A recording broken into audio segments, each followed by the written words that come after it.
শ্রীমদ্ ভগবদ গীতা গীতা জ্ঞান গীতা অষ্টাদশ অধ্যায় মোক্ষযোগ শ্লোক সংখ্যা 12তম। এই শ্লোকের সম্পূর্ণ বিস্তারিত বাংলা ব্যাখ্যা। অনিষ্টমিষ্টং মিশ্রং চ ত্রিবিধং কর্মণঃ ফলম ভবিত্যত্যাগিনাং প্রেত্য ন তু সন্ন্যাসিনাং কচ্চিৎ। যারা কর্মফল ত্যাগ করেননি তাদের পরলোকে অনিষ্ট, ইষ্ট ও মিশ্র এই তিন প্রকার কর্মফল ভোগ হয়, কিন্তু সন্ন্যাসীদের কখনো ফল ভোগ করতে হয় না।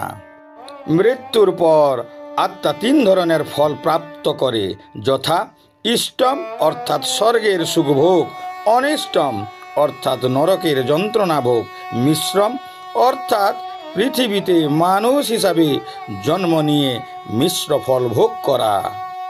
মৃত্যুর পর পুণ্যকর্মকারী ব্যক্তি পুণ্যকর্ম বলে স্বর্গ সুখ লাভ করে।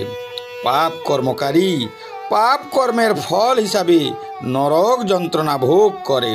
যারা পাপ ও পুণ্য উভয় ধরনের কার্যকলাপে লিপ্ত, তাদের মৃত্যুর পর তাদেরকে উভয় ফল ভোগ করার জন্য পৃথিবীতে ফেরত পাঠানো হয়।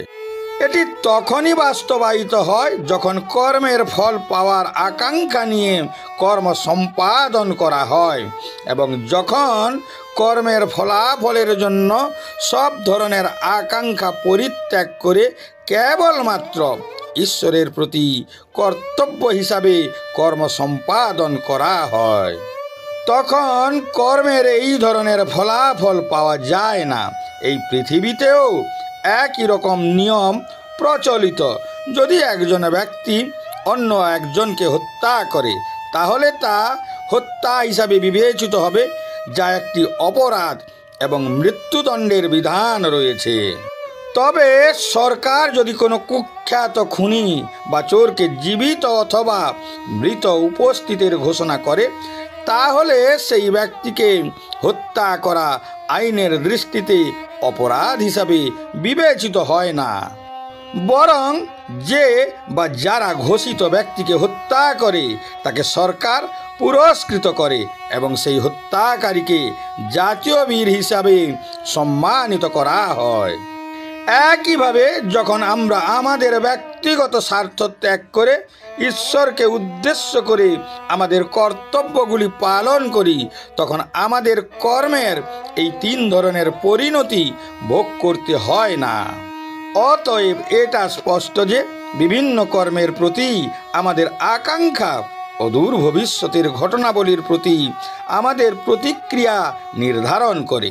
যদি আমরা এই নীতিটি আমাদের বর্তমান দেহের মৃত্যুর মুহূর্ত পর্যন্ত প্রসারিত করি, তাহলে এই সত্যটি স্পষ্ট হয়ে যাবে যে সেই সময়ের আমাদের ইচ্ছা অনুসারে মৃত্যুর পরে আমাদের দেহ এবং আমাদের জন্মভূমি ইত্যাদি নির্ধারিত হবে। এটি সনাতন ধর্মে প্রতিপাদিত পুনর্জন্মের তত্ত্ব। ভালো কর্মের ফল স্বর্গসুখ এবং খারাপ কর্মের ফল নরক গমন, অর্থাৎ নিম্ন স্তরে যন্ত্রণাদায়ক পশু জীবন। ভালো মন্দির মিশ্রণের ফল মানব দেহ প্রাপ্ত হয়। এই শ্লোকে উল্লিখিত ত্রিগুণ ফল থেকে সম্পূর্ণ মুক্তি পেতে হলে একজন সাধককে তার ত্রিগুণাতীত সত্তা উপলব্ধি করতে হবে। ত্যাগ এবং ত্যাগের মধ্যে সূক্ষ্ম পার্থক্য এখানে স্পষ্ট করা হয়েছে। ত্যাগ মানে তিনটি গুণ দ্বারা প্রভাবিত মনের প্রবণতার সাথে এক আত্মার ইচ্ছাকৃত ত্যাগ, এবং ত্যাগ মানে অহংকার ত্যাগ, যা ভালো ও মন্দ কর্মের কর্তা, এবং ইচ্ছা ও আকাঙ্ক্ষার ফল ত্যাগ, যা একজন সর্বত্যাগী সন্ন্যাসী করতে পারে, এবং তাকে এই তিন ধরনের ফল ভোগ করতে হয় না।